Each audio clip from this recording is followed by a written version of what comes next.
Sejam todos bem-vindos ao primeiro Congresso Nacional sobre Cardiologia para Estudantes de Medicina. Gostaria de agradecer aqui ao professor Humberto pela oportunidade de estar participando desse grande evento, com certeza o primeiro aí de muitos outros congressos que virão. Meu nome é Silton, sou cardiologista, moro em Natal, sou professor do curso de Medicina da UNP, Universidade de Potiguar, de Natal. E nós vamos ter uma abordagem, será sobre insuficiência cardíaca congestiva, aspectos de fisiopatologia e clínica e de tratamento atualizado. Então, a insuficiência cardíaca, ela ocorre devido à incapacidade do coração em manter um débito cardíaco adequado, a perfusão tecidual, ou faz isto às custas de um aumento da pressão intraventricular. Então, isso envolve uma disfunção miocárdica. Essa disfunção pode ser sistólica ou diastólica. Há uma alta incidência de arritmias ventriculares, principalmente quando há uma disfunção sistólica. Quanto pior a disfunção, maior a chance de ter arritmia ventricular grave, e há uma diminuição da capacidade ao exercício e também da sua expectativa de vida, a depender também do nível da disfunção cardíaca. Ou seja, é uma síndrome clínica, né, que envolve o coração, mas que vai envolver também vários outros sistemas e órgãos, como vamos ver mais na frente. É uma manifestação que seja inicial ou final de muitas patologias. Cerca de mais de 4 milhões de casos estão presentes no mundo e 2,5% da população acima de 45 anos já se viu que elas são portadoras de insuficiência cardíaca congestiva, em qualquer um dos seus estágios. É importante procurar identificar fatores de risco modificáveis, como, por exemplo, fazer uma prevenção a nível de tabagismo, hipercolesterolemia, que são fatores que podem levar a quadros de infarto agudo, que é uma das etiologias da insuficiência cardíaca. Tentar também controlar pacientes portadores de hipertensão arterial sistêmica, que também é outra etiologia da ICC. Temos que ficar bastante vigilantes em algumas classes de pacientes acima de 65 anos, pacientes com sexo masculino, sedentários, com sobrepeso. Toda essa classe tem um risco maior de desenvolver alguma doença coronariana e, consequentemente, posteriormente, lesão e insuficiência cardíaca. Pessoas que tenham uso de alguma medicação que cause uma lesão direta do miocárdio, como, por exemplo, drogas para alguns tipos de câncer, alguns quimioterápicos, eles têm ação tóxica, né, no miocárdio. Alteram, causam casos de miocardite, casos de insuficiência cardíaca. Existe a miocardiopatia secundária ao uso do álcool. Então, o uso excessivo do álcool também pode levar a uma lesão miocárdica. E também algumas reações autoimunes que desenvolvem essas lesões. Então, como eu disse, é importante tentar identificar esses fatores de risco, principalmente os fatores de risco modificáveis, e tentar diminuir ao máximo para prevenir um quadro posterior. Há uma sobrevida de cerca de 50% em 5 anos nos pacientes, a depender da classe funcional. Quanto pior a classe funcional do paciente, pior o risco de mortalidade, maior risco de mortalidade. Lembrando que no nosso meio nós temos a doença de Chagas, que ela é responsável por cerca de 25% a 30% das lesões cardíacas no nosso meio. A insuficiência cardíaca, ela tem uma alta mortalidade, que eu mostrei para vocês, inclusive ela tem até uma maior mortalidade que alguns tipos de câncer. No homem, por exemplo, aqui o câncer de próstata, nessa barra mais escura, desde que, claro, diagnosticado na fase inicial, ele tem uma sobrevida maior do que o quadro da insuficiência cardíaca.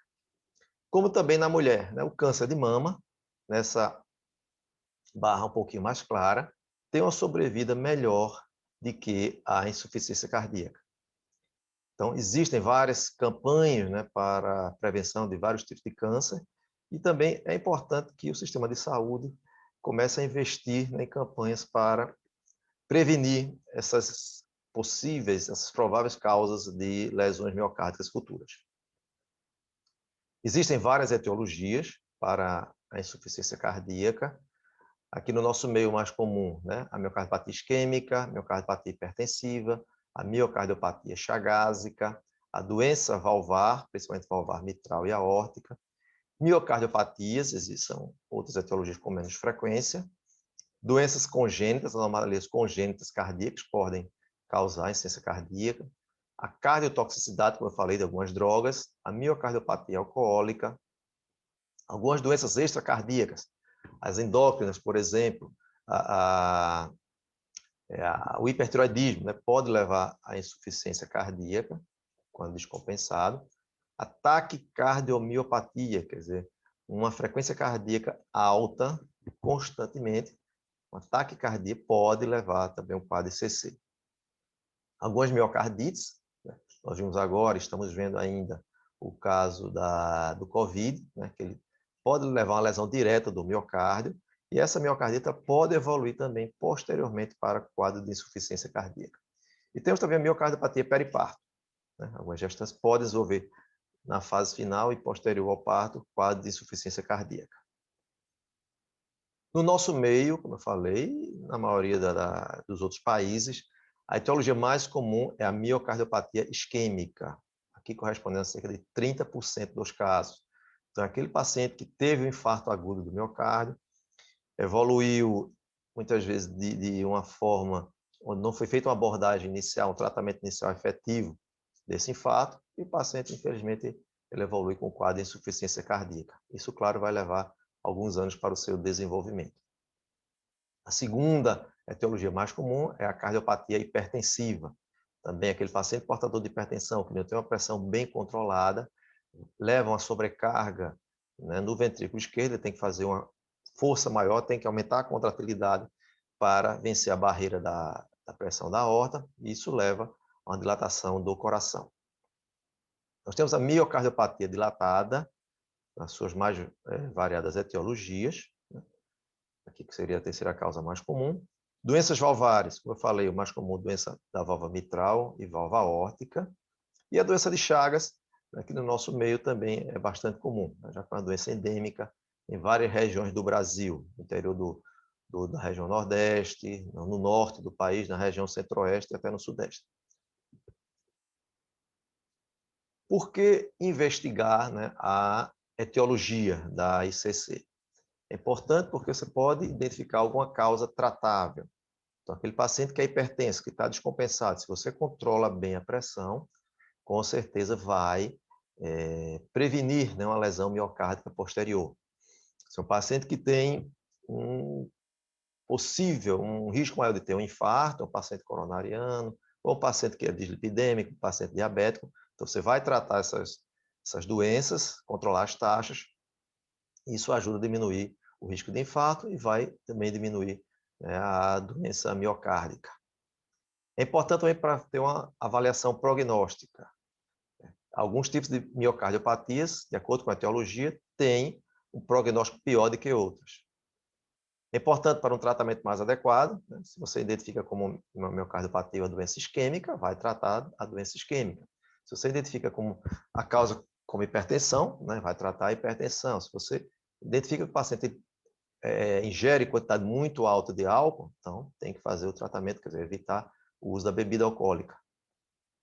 E também para a orientação genética e familiar, né? Algumas doenças genéticas, elas podem desenvolver miocardiopatia dilatada, e daí a importância de orientar a família para evitar, né, casos posteriores de doenças. Como eu falei, algumas miocardiopatias elas têm uma sobrevida melhor que outras. Por exemplo, essa curva, né, de Kaplan-Meier de sobrevida, a miocardiopatia não isquêmica, não por doença de Chagas, ao final de mais de um ano, mostrou uma sobrevida de quase 65%. Diferentemente da miocardiopatia dilatada com etiologia chagásica, a sobrevida, né, foi quase que metade do outro grupo, cerca de 37% dos pacientes. Então, daí, como eu falei, a importância de tentar identificar a etiologia para fazer um tratamento específico e melhorar a sobrevida do paciente. A insuficiência cardíaca, né, ela ocorre por várias alterações fisiopatológicas, através de mecanismos hemodinâmicos e mecanismos neurohormonais. Então, mecanismos hemodinâmicos, há um déficit de contratilidade miocárdica por um uma lesão direta do miócito. Seja, por exemplo, na doença coronária, a isquemia vai levar a um déficit, né, local na contratilidade cardíaca. Seja, por exemplo, na doença de Chagas.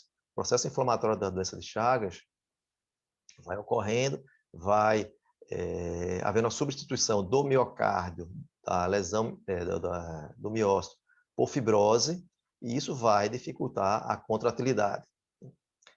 Doenças que causem sobrecarga de pressão e de volume ventricular, né? Alterações de pré e pós-carga, também vão levar a uma dilatação, a distensão das fibras miocárdias, posteriormente levando à disfunção cardíaca. E dificuldades também de enchimento ventricular.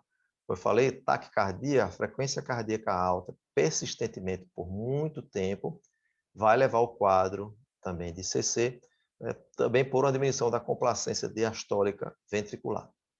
Então, a insuficiência cardíaca tem vários fatores, né, várias alterações fisiopatológicas e, consequentemente, também há várias formas, várias medicações que o paciente precisa fazer uso. Em um paciente que está compensado, né, existe uma produção da angiotensina, angiotensinogênio, tá? Mas ele está ali no plasma, sem outras maiores alterações na homeostase. Porém, quando há uma diminuição da pressão sanguínea, o fígado vai produzir uma quantidade maior de angiotensinogênio, há uma estimulação nas células granulares dos rins a produzirem renina. Esta renina vai formar a angiotensina 1, né, a partir do angiotensinogênio, e depois a angiotensina 1 vai promover a formação da angiotensina 2 através da enzima de conversão da angiotensina. Há uma estimulação a nível do endotelial dos vasos sanguíneos para produzir mais esta enzima, então vai se formar mais angiotensina 2. Essa angiotensina 2, no plasma, ela vai provocar uma série de alterações. Então, nas arteríolas, nós temos uma maior vasoconstricção, né? No centro de controle do bulbo, você tem aumento da resposta cardiovascular, também aumento, né, de vasoconstricção. A nível do hipotálamo, aumenta a produção de vasopressina, há um estímulo maior, né, para a sede, faz com que a pessoa ingira uma maior quantidade de líquido. No córtex suprarrenal, nós temos um aumento da produção de aldosterona, então isso leva a uma reabsorção de água, e todos esses fatores vão fazer com que haja um aumento do volume sanguíneo, consequentemente um aumento da pressão sanguínea. Esse aumento da pressão sanguínea vai levar a mais líquido, né, ao coração, vai também na pós-carga gerar uma maior dificuldade do sangue em ser ejetado, e isso vai levar a uma lesão direta do miocárdio, isso ao longo de muitos anos. Existem algumas drogas que vão atuar exatamente o quê? Nesta fase, evitando a produção, a ação dessa enzima, que são os inibidores de enzima de conversão da angiotensina, chamados também de ECA, né? Os mais comuns nós temos o captopril e enalapril. Então, eles vão atuar nesta via, evitando a formação da angiotensina 2 a partir da angiotensina 1. Existem outras drogas que vão atuar um pouco aqui mais abaixo, que são os BRAs, bloqueadores dos receptores da angiotensina. Então, a angiotensina 2, quando ela está formada, ela vai se ligar a um receptor e o receptor vai vai desencadear toda essa cascata da ICC. Então, o BRA ele vai atuar a nível, né, evitando a ligação da angiotensina 2 ao seu receptor. Existe outra classe de drogas que são os inibidores mineralocorticoides. Eles vão atuar exatamente evitando a produção do aumento da aldosterona. Então, aqui entre os BRAs mais comuns nós temos o losartan, né, o mesartan até o misartan. E aqui o bloqueador do receptor mineralocorticoide, o mais utilizado é a espironolactona. Então, essa alteração, né, no sistema renina-angiotensina-aldosterona, quando há um desencadeamento desse sistema, isso vai levar a uma vasoconstricção, vai levar a uma sobrecarga de volume, aumenta a tensão na parede do ventrículo, levando a hipertrofia desse ventrículo e redução da sua contratilidade. O sistema renina-angiotensina-aldosterona também sofre ação da atividade adrenérgica. Há uma necessidade de aumento de frequência cardíaca e vasoconstricção para aumentar a pressão, né? Já que o organismo entende que está havendo um quadro de hipotensão, a diminuição do débito cardíaco. Então, aumento da atividade adrenérgica. Isto leva a uma toxicidade direta do miocárdio, né? Leva a uma lesão direta, aumenta a frequência e da contratilidade, aumenta o consumo de O2, também levando a uma lesão direta do miocárdio, do miócito, causando uma redução da sua contratilidade. Então, isso termina girando, formando, né, um ciclo contínuo. Então, a redução da contratilidade faz com que haja aumento da atividade adrenérgica. Aumento da atividade adrenérgica vai desencadear todas essas alterações. Também vai estimular cada vez mais o sistema renina, angiotensina, aldosterona, também promovendo todas essas alterações. Então, como eu falei, existem algumas drogas que atuam no sistema renina, angiotensina, aldosterona, os IECAs, BRAs e os inibidores de mineralocorticoides. Existem drogas que vão atuar também diminuindo a atividade adrenérgica, que são os beta-bloqueadores. Então, nós temos que atuar de todas as frentes, todas as formas para quebrar esse ciclo da ICC. A doença no miocárdio, ela não ocorre, né, em um dia, 2 dias, uma semana. É uma doença progressiva, né? Leva meses e algumas vezes até anos. Então, você tem, por exemplo, aqui um evento, o paciente teve um infarto. Então, há desencadeamento de hipotensão, e aí vão aparecer mecanismos compensatórios, ativação neurohormonal. Isso vai fazer com que esse coração ele comece, inicialmente, a se hipertrofiar, mas depois chega um tempo, né, que ele começa a se dilatar. Tá? E com essa dilatação, vai havendo cada vez mais uma diminuição da sua força, da sua contratilidade. Então, o paciente ele sai de um estágio assintomático para um estágio sintomático. Como eu falei, isso leva anos. E aí, há uma diminuição da fração de ejeção do ventrículo esquerdo. O que é isso? A fração de ejeção é um cálculo numérico que se faz a partir do volume ejetado, né, do coração, do tamanho da cavidade ventricular, o quanto de sangue está sendo ejetado na hora da sístole pelo ventrículo esquerdo. Então, quanto pior a força contrátil, quanto maior a dilatação, menor vai ser essa fração de ejeção. Então, o coração vai dilatando, o paciente vai tendo mais sintoma, e essa fração de ejeção ela vai diminuindo. Vamos ver também mais na frente um exemplo da fração de ejeção. Então, a insuficiência cardíaca ela tem várias formas de classificação. Uma delas é quanto à fração de ejeção. Então, existem 3 formas de classificá-la pela fração de ejeção. Existe a insuficiência cardíaca com fração de ejeção reduzida, muitos chamam de ICFER, onde o paciente tem uma fração de ejeção do ventrículo esquerdo abaixo de 40%. Biomarcadores como BNP e NT-proBNP estão elevados, estão aumentados. E você tem no ecocardiograma uma alteração estrutural e uma disfunção sistólica, ou seja, na hora da sístole, o coração ele não tem força, não tem contratilidade eficaz para manter um bom débito cardíaco. A insuficiência cardíaca com fração de ejeção intermediária, a fração de ejeção ela fica entre 40% e 49%. O BNP e NT-proBNP estão aumentados também.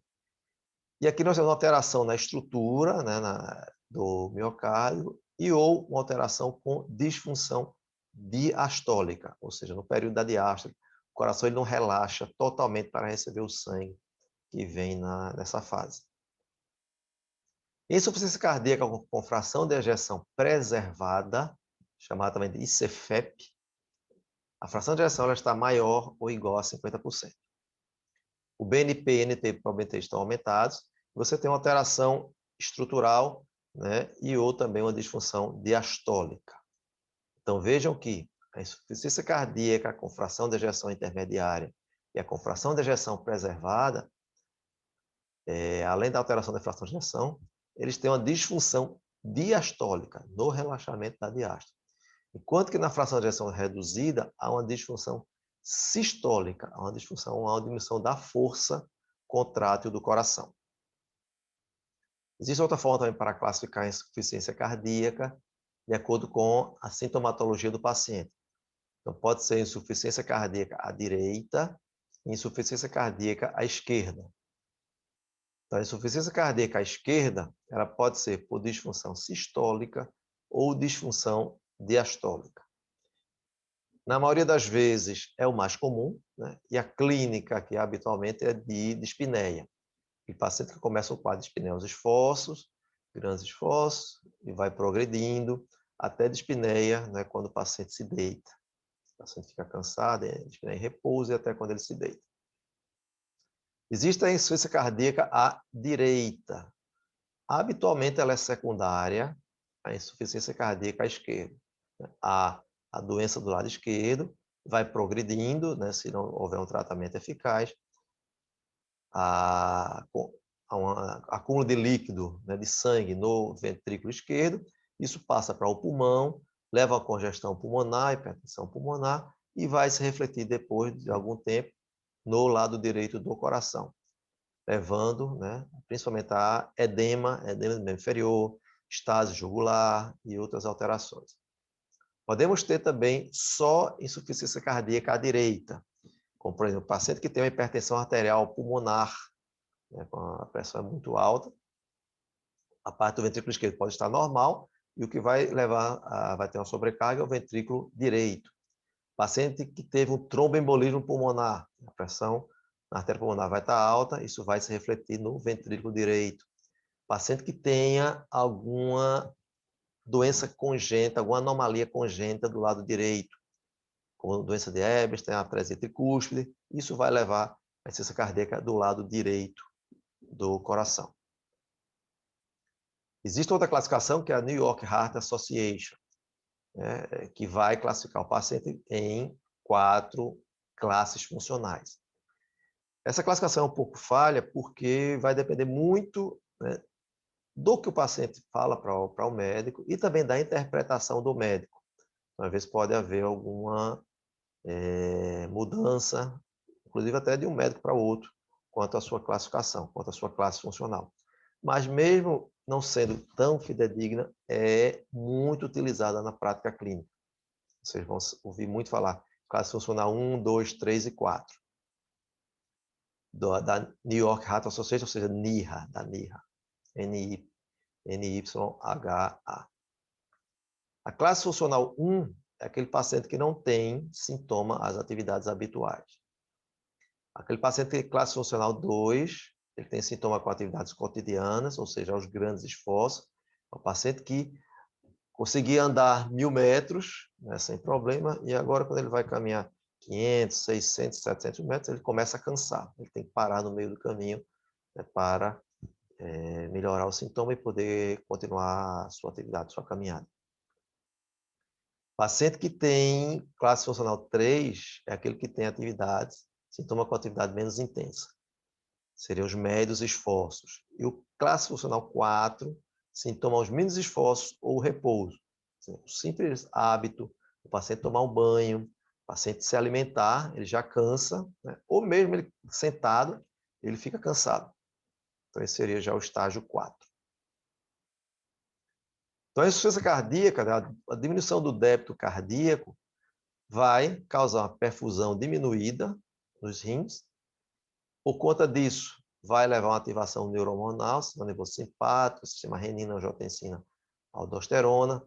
Essas alterações levam ao processo inflamatório, mais fibrose no coração. Todas as alterações neurohormonais levam à retenção de sódio e água, vasoconstricção. Isso aumenta a pressão de enchimento de câmaras cardíacas, congestão pulmonar sistêmica e é o que leva à dispneia. Então, vejo que há todo o entrelaçamento, né, de vários sistemas para causar toda a descompensação e sintomatologia da ICC. A congestão pulmonar, como eu disse, ocorre inicialmente, habitualmente, e depois a congestão sistêmica, levando ao edema periférico e edema visceral. Pela diminuição do débito cardíaco, há uma diminuição da capacidade funcional do paciente. Aquele paciente que está cansando cada vez mais a esforços, né, em menor intensidade. E pela diminuição da perfusão na musculatura esquelética, leva também a miopatia esquelética com a diminuição da sua capacidade funcional.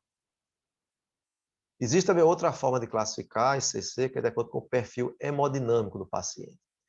Essa classificação é muito utilizada na urgência. Então, vocês vão ver a classificação como um ICC classe A, classe B, classe C ou classe L. Essa classificação é baseada de acordo com a congestão que o paciente esteja na hora do atendimento ou da perfusão tissular. Então, para definir que um paciente ele está congesto, ele tem que apresentar dispneia de esforço, tosse ou dispneia noturna, ortopneia, estase jugular, hepatomegalia dolorosa, ascite, edema membros inferiores e B3 na ausculta, né, a ausculta cardíaca, o ritmo de galope. Para definir se o paciente tem alteração de perfusão, então nós temos que ter um enchimento capilar lentificado, extremidades frias, quadros de síncope, palidez cutânea, oligúria, torpor e obnubilação. Então, a partir dessas alterações, nós vamos classificar os perfis, né, do paciente. Então, o perfil A é aquele perfil quando o paciente está quente e seco. O perfil A está quente, está positivo, está com boa perfusão, então não tem essas alterações. Está seco, então está negativo. Então, ele não tem sinais de congestão, seja congestão sistêmica, seja congestão pulmonar.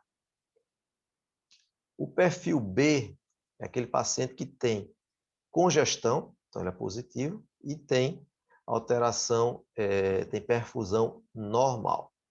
Então, ele é quente, perfusão boa, e úmido, ele está congesto. É o perfil mais comum na urgência. Aquele paciente que descompensou, né, por questão, às vezes, de má aderência, por algum quadro infeccioso que tenha levado à descompensação. O perfil C é aquele paciente que é frio e úmido. É um paciente que tem alteração de perfusão, então ele está frio, extremidades frias, ou essas outras alterações, teve um quadro de síncope, palidez cutânea, e também está úmido, ou seja, está com congestão pulmonar ou tem congestão sistêmica. E o perfil L é aquele paciente frio e seco. Ele está com a perfusão diminuída e não tem congestão, seja congestão sistêmica ou congestão pulmonar.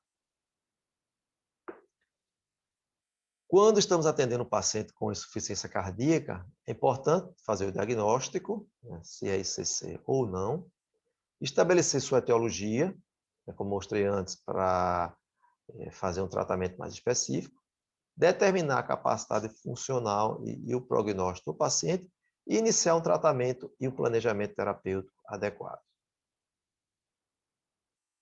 Qual é a clínica mais comum do paciente? Quando tem insuficiência cardíaca do lado esquerdo, é a dispneia aos esforços. Então, é um sinal de falência cardíaca. Então, aquele paciente, como eu falei, ele andava, caminhava ou corria 1.000 metros, 2.000 metros, e às vezes na metade, um pouco mais da metade, já está cansando, tem que parar, tem que descansar um pouco para depois voltar à sua atividade. É importante descartar, né, falta de condicionamento. Paciente que está parado há meses ou anos e vai começar a caminhar ou correr, claro que ele vai cansar muito mais facilmente. Então, é importante fazer essa avaliação do paciente. Descartar também alguma doença pulmonar, né? São causas de dispneia. Obesidade, né? Outro fator que vai levar a um cansaço mais rápido. A apneia obstrutiva do sono e várias outras etiologias que podem desencadear quase dispneia. No idoso, habitualmente a dispneia não é comum, porque o paciente idoso muitas vezes já tem uma limitação da sua atividade, e aí isso vai aparecer em estágios mais avançados. Muitas vezes também podem colocar com sinais de envelhecimento. Então é importante ver no idoso, muitas vezes, alguns sinais indiretos, principalmente no exame físico e exames complementares. Quanto maior a disfunção, menor o esforço para a dispneia. Quer dizer, quanto pior a fração de ejeção vista no ecocardiograma, mais cansado o paciente vai ficar, menos esforço ele vai fazer. O paciente pode desenvolver também a ortopneia, que é a dispneia quando ele se deita, ainda está acordado e melhora quando senta. Ou seja, o paciente está sentado, ele vai se deitar, há um aumento do sangue que estava nos membros inferiores, vai voltar para o pulmão, há um aumento do fluxo sanguíneo pulmonar, aumento do fluxo sanguíneo cardíaco, o coração não vai ter condição de manter uma boa fração de ejeção, um bom bombeamento desse sangue, e o paciente começa a cansar. Porém, quando ele se senta, já vai haver uma diminuição desse retorno venoso, diminui o sangue que chega aos pulmões, e o paciente melhora mais rapidamente. A tosse também é um sintoma comum na insuficiência cardíaca, é devido à congestão pulmonar. No idoso, chama a atenção que uma tosse não produtiva é igual à dispneia. O paciente pode referir mais a essa questão de tosse, mas sem secreção. Então, temos que pensar que é mais um quadro de dispneia. E quando tem tosse noturna, mais o quadro da ortopneia. A dispneia paroxística noturna, ela acontece quando o paciente está dormindo, tá? Então ele vai, se deita, vai dormir. Então aumenta também aquele retorno venoso dos membros inferiores para pulmão, depois coração, e o paciente começa a cansar e de repente ele acorda com a sensação de sufocamento. Então, diferente da ortopneia, a dispneia paroxística noturna ela leva mais um tempo, alguns minutos, horas, para se manifestar, depois que o paciente se deita. Se tiver tosse com expectoração rosa ou sanguinolenta, o paciente está com um edema agudo de pulmão. Então, existe, como eu falei também, a insuficiência cardíaca do lado direito, e aí vai se manifestar através de edema periférico. Inicialmente, nas partes inferiores, onde tem uma pressão venosa mais alta. Então, começa pelos pés, maléolos, pernas. Ele é gravitacional e é mais comum, é maior no final do dia. Pacientes acamados, eles vão ter um edema maior na região lombosacra, não vai aparecer muito em membros inferiores.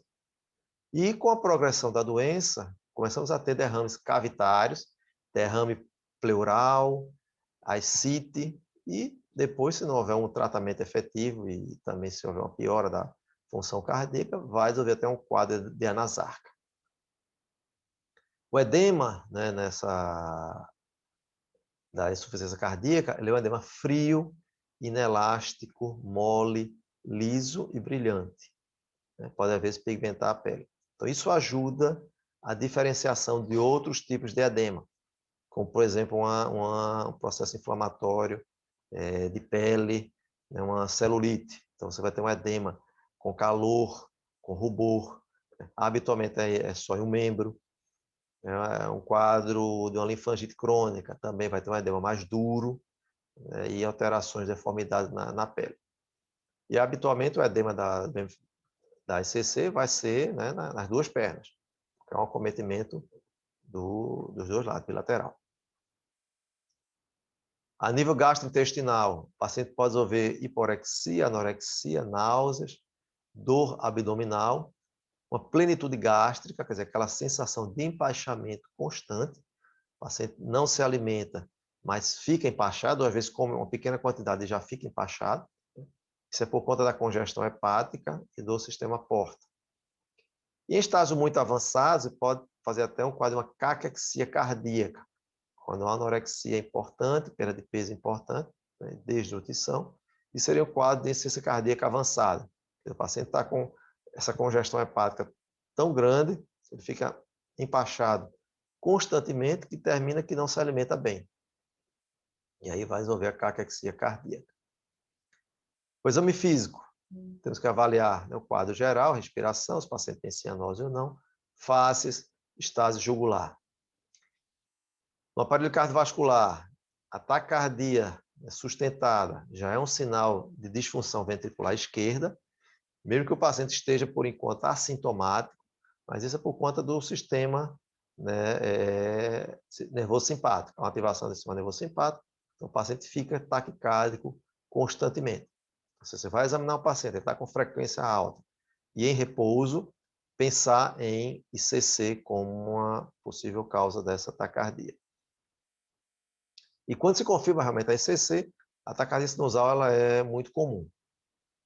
O SCODS pode estar desviado, né, para a esquerda, a depender do grau da dilatação cardíaca. Então, pode ir, às vezes, para o sexto, sétimo espaço intercostal, na linha axilar anterior, na linha axilar média, dependendo da dilatação do coração.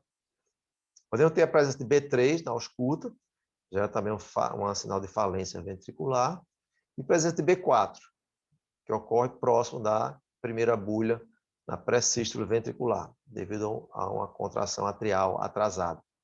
Então, são também sinais de falência cardíaca. Podemos ter a presença de sopros. Os sopros podem ser causa ou consequência da disfunção ventricular.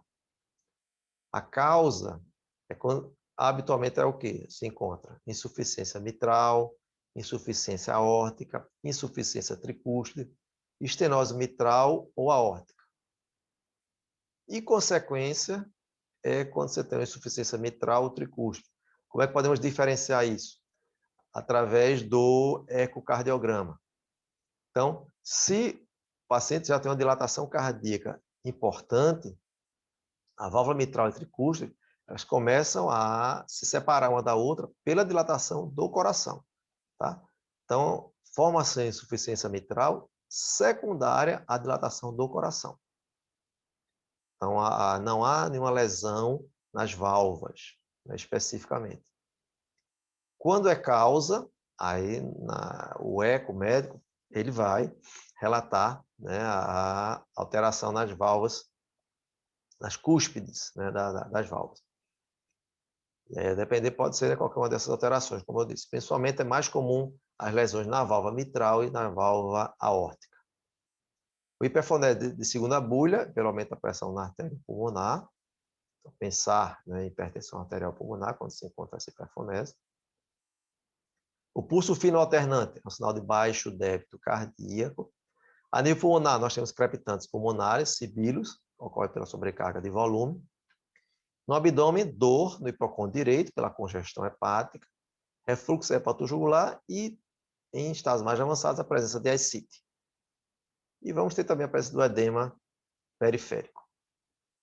Existem alguns critérios para classificarmos, né, para definirmos se o paciente tem insuficiência cardíaca ou não. Existe o critério de Framingham, onde nós temos critérios maiores e menores. Então, os critérios maiores, dispneia paroxística noturna, perda de peso, mais ou menos 4,5 kg após 5 dias de tratamento, isso significa que houve uma grande eliminação de líquido, aí o paciente perdeu esse peso. Insuficiência jugular patológica, crepitantes nos pulmões, edema agudo pulmonar, pressão venosa acima de 16 milímetros, refluxo hepatojugular, cardiomegalia no raio de tórax e presença de galope, né, na ausculta cardíaca.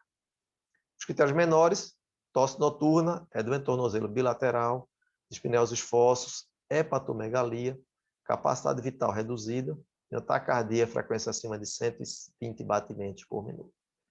Quando temos a presença de 2 critérios maiores, ou um critério maior e 2 menores, já podemos dizer que o paciente tem insuficiência cardíaca. Existe outro critério, que é o de Boston, que leva em consideração a história clínica do paciente, exame físico e radiografia de tórax. E quando temos algumas alterações, o paciente recebe uma pontuação. Então, por exemplo, se ele tem dispneia em repouso, ele recebe 4 pontos. Se ele tem uma frequência cardíaca alta, acima de 110 batimentos por minuto, ele vai ganhar mais 2 pontos. Se ele tem um edema pulmonar alveolar a nível do raio-x de tórax, então ele tem mais 4 pontos. Então isso daria 4, 2, né? Mais 4, 10 pontos. E vamos aqui, né, para essa graduação aqui embaixo. Então de 8 a 10 pontos já está afirmado o diagnóstico de insuficiência cardíaca. Se o paciente fica entre 5 e 7 pontos, é muito provável que ele tenha ICC.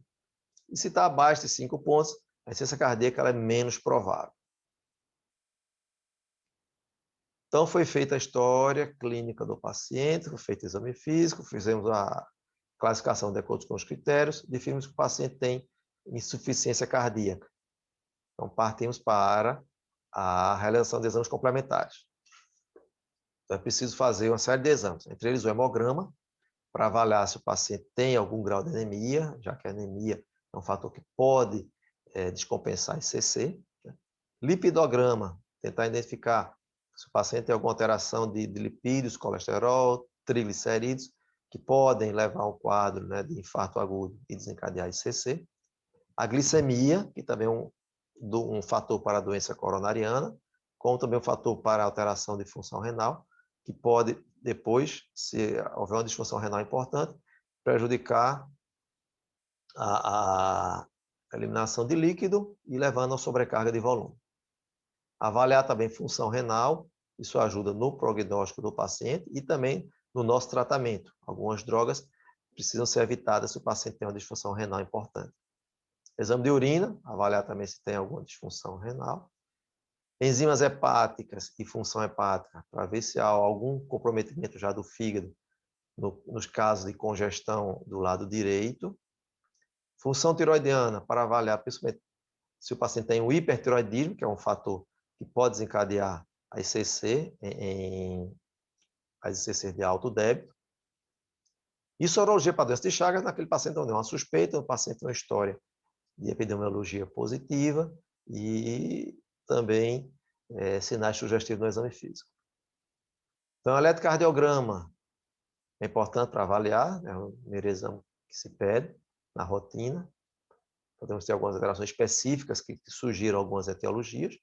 As TITORAX para avaliar a área cardíaca e congestão pulmonar. O ecocardiograma para definir exatamente aquela classificação, se o paciente tem uma função reduzida, a função ventricular intermediária ou função ventricular normal. O tratamento medicamentoso vai diferenciar de acordo com essa classificação através do ecocardiograma.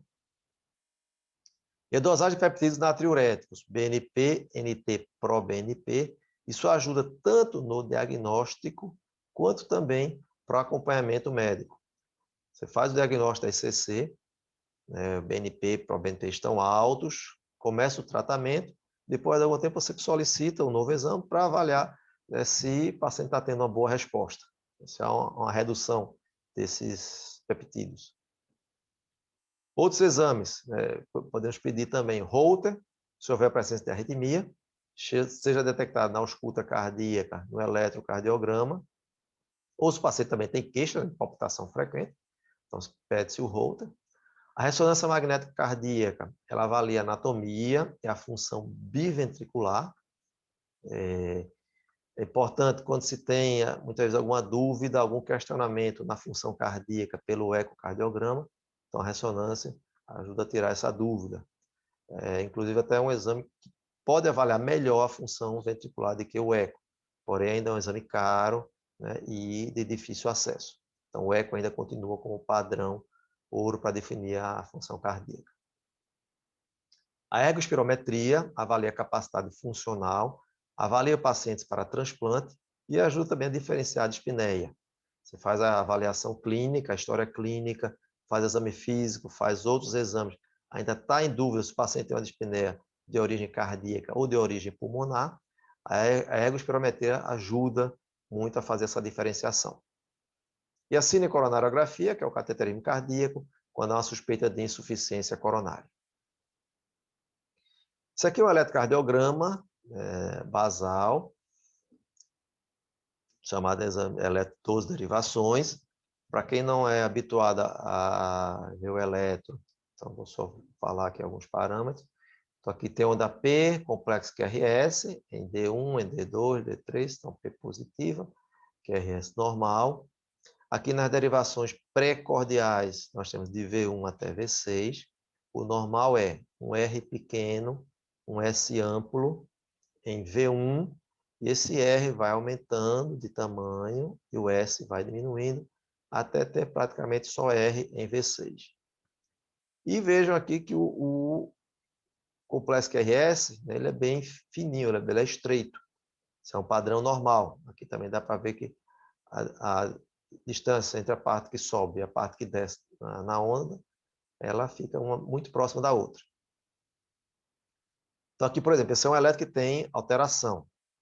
Aqui no V1, como eu disse, o normal era ter um R pequeno e esse R vai crescendo na derivação, V1, V2, V3, V4. Então não tem R nessa parte.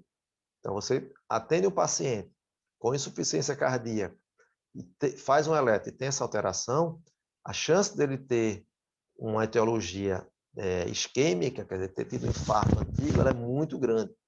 O paciente pode ter uma história, ou às vezes ele pode até não saber que teve um infarto. Então, daí, viu esse eletro, tem que partir para uma melhor investigação de doença coronária. Aqui um outro eletro, então vejam que aqui em V1 já há uma distância maior entre a onda R e a outra porção final. E temos um padrão chamado RSR', quer dizer, tem uma segunda onda R no complexo QRS em V1. O QRS está alargado. Isso é morfologia de bloqueio de ramo direito. Então, paciente que tem insuficiência cardíaca com essa morfologia, tem que se pensar em doença de Chagas e solicitar a sorologia para a doença de Chagas. Então, como isso, a partir de alguns exames, você pode já tentar identificar a etiologia. O raio-x de tórax pode mostrar uma cardiomegalia, aqui no caso tem uma cardiomegalia importante, e podemos ter algumas vezes sinais de congestão pulmonar, que não aparece nesse raio-x. Aqui o ecocardiograma, então, é um exame, né, que é feito pelo médico cardiologista, o ecocardiografista, é um ultrassom cardíaco, onde na parte superior o médico mostra algumas medidas que ele encontra, aqui no meio faz um detalhamento das câmaras cardíacas, então se tiver alguma alteração valvar, ele vai detalhar nessa parte, e aqui embaixo é a conclusão. Então aqui mostra, a primeira conclusão, que ele tem um comprometimento sistólico difuso do VE, do ventrículo esquerdo. Por que ele está falando isso? Porque a fração de ejeção, vejam aqui que o normal é de 53% a 77%, ele está em 35%. Ou seja, o paciente tem uma disfunção cardíaca importante, ele tem uma fração de ejeção abaixo de 40%, ele tem uma insuficiência cardíaca com fração de ejeção reduzida, né? ICFER. Então, pelo eco, nós conseguimos definir, como eu falei.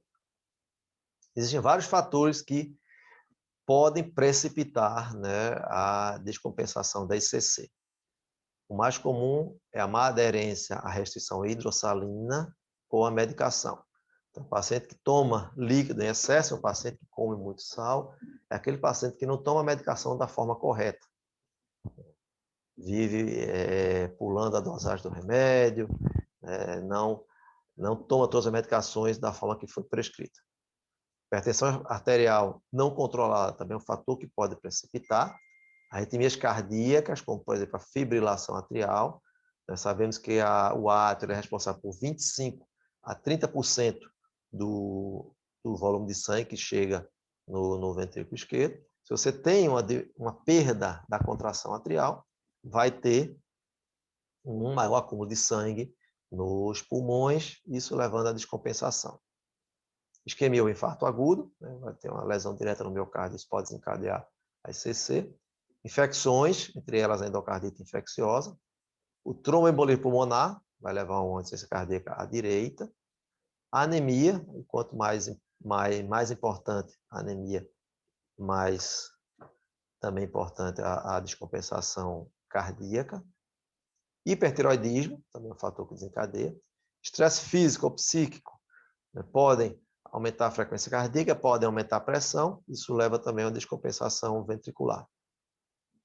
Dosagem insuficiente de medicação, o médico prescreve a medicação, mas passa doses pequenas, né, ou poucas medicações, isso não vai fazer um tratamento efetivo e vai também descompensar. Gravidez e obesidade, pelo aumento do volume, né, do sangue, pelo aumento do peso, também é um fator que desencadeia descompensação. Então, para o tratamento, primeiro, né, tentar identificar a etiologia, como eu falei, restrição hídrica é importante, 800 a cerca de, no máximo, 1.000 ml por dia de líquido. Importante a restrição de sal, 2 a 5 gramas por dia. Hoje em dia temos uns sachês, né, que podem nos ajudar a controlar melhor, aqueles sachês habitualmente tem 1 grama em cada sachê, então ajuda a controlar melhor essa restrição de sal. Exercício supervisionado para pacientes em classe funcional 2 ou 3. Não adianta eu colocar um paciente em classe funcional 4 para fazer exercício, que ele já está cansando, né, aos mesmos esforços e repouso, eu vou piorar ainda mais a classe funcional, piorar mais a descompensação. Então, quando ele sair dessa classe funcional 4, ele pode começar, né, quando ele estiver estável, pode começar o exercício. Eliminar ou corrigir fatores que agravem, né, como eu falei anteriormente. É importante fazer uma vacina anual para a influenza, né, para a influenza a infecção pode desencadear a descompensação, e a cada 5 anos para o pneumococo, a vacina conjugada. Para a tabagismo e a bebida, evitar anti-inflamatórios não hormonais. O que é importante no tratamento da ICC? Reduzir a progressão da doença, melhorar os sintomas, né? Com isso, há uma melhora da qualidade de vida. O paciente que está cansando, né, constantemente, ele não tem qualidade de vida, ele vai se limitando cada vez mais. Reduzir também a mortalidade do paciente e também prevenir quadros de morte súbita. Isso tudo ocorre reduzindo o remodelamento cardíaco, ou seja, fazendo drogas efetivas para reduzir esse remodelamento. Algumas drogas melhoram, né, a sobrevida do paciente. Então, como eu falei antes, os IECAs, né, captopril, enalapril, ramipril, lisinopril, perindopril, entre outros. Os BRAs, losartan, valsartan, candesartan, olmesartan, telmisartan. Beta-bloqueadores, aqui, carvedilol, bisoprolol e metoprolol, tá? Não se pode utilizar atenolol e propanolol, que vão piorar a insuficiência cardíaca. Paciente com ICC, usar beta-bloqueador são esses 3. A espironolactona, que é o inibidor mineralocorticoide. A hidralazina com isosorbida em pacientes negros. A hidralazina é um vasodilatador arterial, então reduz pós-carga. A isosorbida é um vasodilatador venoso, reduz pré-carga. Eram drogas que se utilizava muito para tratar ICC antes da chegada dos IECAs e dos BRAs. Quando eles começaram a ser utilizados, então ficaram, digamos, tiraram o lugar da hidralazina. Mas ela, em pacientes negros, elas podem ser utilizadas mesmo utilizando essas outras medicações. O sacubitril valsartan é uma nova classe de drogas, que é o inibidor da neprilisina, que é o sacubitril, e do receptor da angiotensina, que é o valsartan. Então, são 2 moléculas, 2 drogas associadas em uma única, né, para o tratamento da ICC. E os inibidores SGLT2, que são a dapaglifosina e a empaglifosina, antidiabéticos que se mostraram, né, inicialmente efetivos para tratar ICC em pacientes diabéticos, e já desde o ano passado vários estudos estão mostrando que são drogas efetivas para tratar ICC mesmo em não diabéticos. Tanto que esse ano já entraram na diretriz de insuficiência cardíaca da Sociedade Brasileira de Cardiologia. Paciente com disfunção ventricular, fração de ejeção abaixo de 40%, já pode ser utilizado para o tratamento o inibidor SGLT2. Então, eu já falei do mecanismo de ação das outras drogas, dos IECAs, dos BRAs, né, onde atuam. Estou aqui só para mostrar essa nova classe de drogas, que são os INRA, inibidor da neprilisina do receptor da angiotensina. Como eu disse, são 2 moléculas. Então, sacubitril, ele vai se ligar ao receptor da neprilisina, fazendo com que haja um aumento da produção do ANP, BNP, CNP, né, são peptídeos natriuréticos, e vão promover uma maior vasodilatação, natriurese, aumentando a diurese, diminuindo a fibrose cardíaca e a hipertrofia ventricular. O valsartan, por outro lado, né, vai atuar ao nível do receptor da angiotensina 2, bloqueando esse receptor. Então, vai diminuir a vasoconstricção, a fibrose cardíaca, a hipertrofia, e vai diminuir também a retenção de sódio e água. Os inibidores SGLT2, inicialmente se pensava que, pelo aumento da natriurese, seria o principal mecanismo, né, de melhora da ICC. Mas já se viu que existem várias outras ações que eles promovem, que provocam essa melhora, né, tanto de sintomatologia quanto de diminuição de mortalidade.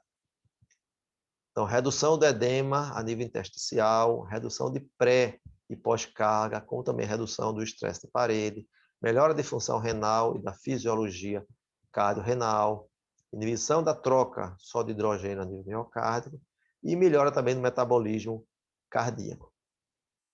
Então, são várias formas de atuação, vários mecanismos para melhorar a ICC. Essas drogas seriam uma segunda fase para o tratamento da ICC. A digoxina, antes se utilizava já como na droga na fase inicial, mas hoje em dia se usa em um segundo plano. A ivabradina, que é uma droga específica para controlar a frequência cardíaca, atua no nó sinusal, então também é utilizada em segundo plano. Os diuréticos, quando o paciente já está sem congestão, você pode até acompanhar sem o diurético, mas se começa a fazer congestão, então fazer furosemida e, se não controlar, associar hidroclorotiazida. Hidralazina isosorbida em pacientes não negros, também podem ser utilizados, ou em pacientes que não podem utilizar o IECA ou o BRA, né, habitualmente quando tem uma disfunção renal importante. Então, essas drogas são utilizadas no lugar dos IECAs e BRAs. A atividade física, né, quando o paciente está compensado, e ferro EV, os ferropênicos, pelo risco do paciente descompensar, né, com anemia.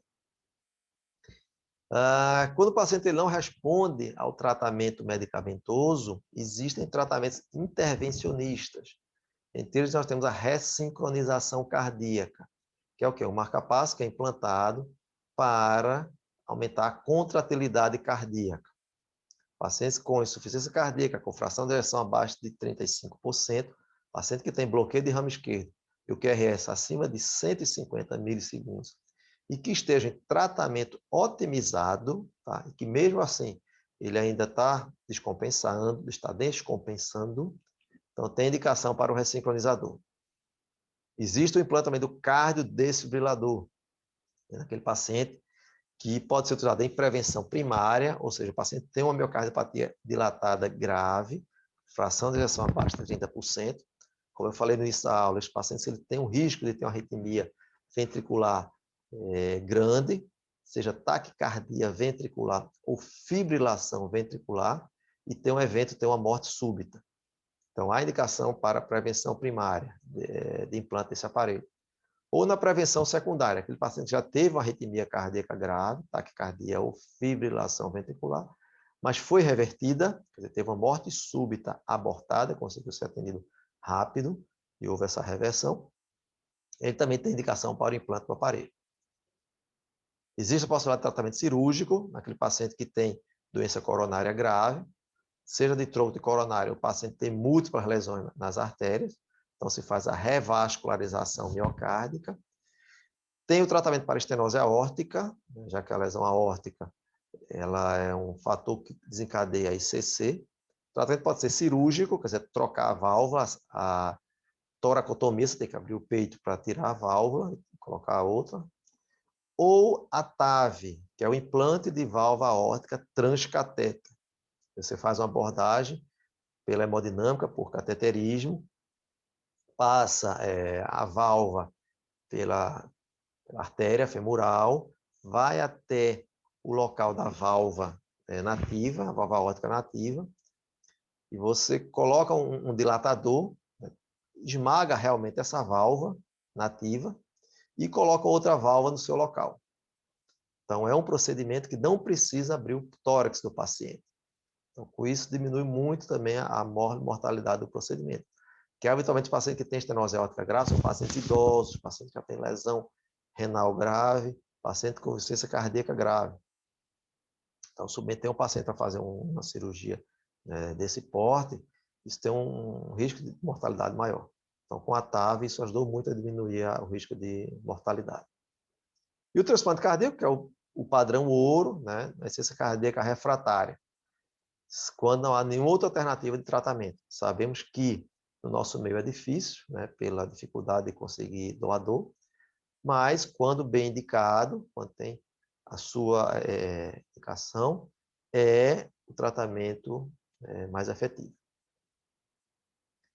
E este é o algoritmo, né, da Sociedade Brasileira de Cardiologia para o tratamento da ICC. Então, o tripé, né, para o tratamento da ICC, quer dizer, as primeiras drogas que vamos utilizar são os IECAs ou BRA, né, beta-bloqueador e o antagonista mineralocorticoide. Captopril, enalapril, né, lisinopril, aqui, o BRA, valsartan, beta-bloqueador, o carvedilol, bisoprolol, metoprolol, antagonista mineralocorticoide, a espironolactona. Então, em verde, são indicações classe 1. Em amarelo, classe 2A. Então, quando o paciente não está respondendo ao IECA ou BRA, podemos trocar pelo INRA, inibidor da deprezina, receptor da angiotensina. Então, começa-se o tratamento com essas medicações. Se o paciente persiste em classe funcional 2 ou mais, então pode-se fazer a mudança pelo INRA e também aqui no caso já associar o inibidor SGLT2. Reavalia-se o paciente com 3 a 6 meses. Se ele persiste em classe funcional 2 ou mais, aquela classe funcional da New York Heart Association, pode-se fazer outras abordagens de tratamento. Então, se tiver um QRS alargado, BRE, a terapia de ressincronização, QRS acima de 150, se for entre 120 e 150, é classe 2A. Fração de ejeção diminuída, afrodescendente, associar hidralazina com nitrato. Fração de ejeção diminuída, frequência cardíaca ainda persiste alta, associar ivabradina. Se tem uma fração de ejeção diminuída, paciente isquêmico, desfibrilador. Não isquêmico, também o desfibrilador. Lembrando que isso aqui é para tratar a arritmia ventricular, tá? Não trata a insuficiência cardíaca, para ajudar no tratamento rápido de alguma arritmia ventricular. E o fração de reação diminuída, esteja em ritmo sinusal ou em fibrilação atrial, fazer a digoxina. Então, esses aqui seriam os aspectos, né, fisiopatologia e os principais tratamentos, né, mais novos para a ICC. Tá? Muito obrigado. Bom abraço para vocês. Bom congresso.